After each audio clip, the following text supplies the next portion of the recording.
सकाळ संध्याकाळ नाश्त्याला पोहे खायला आवडतात, पण रोज रोज एकाच चवीचे पोहे खाऊन कंटाळा आला असेल तर एकदा या पद्धतीने करून बघा।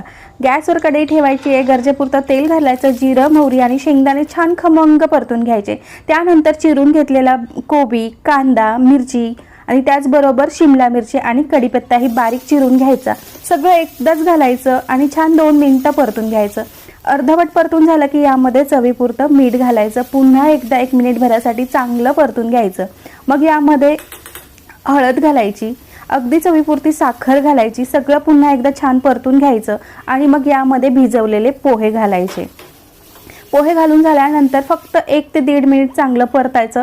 यापेक्षा जास्त परतायचं नाही तर पोहे वातड होतात। मग मस्त हिरवीगार चिरलेली कोथिंबीर घालायची, गॅस बंद करून चांगलं परतायचं आणि ते पाहू शकता अगदी मोकळे, सुटसुटीत आणि एकदम वेगळ्या चवीचे आपले नाश्त्याला पोहे तयार आहेत। मस्त लिंबू टाकून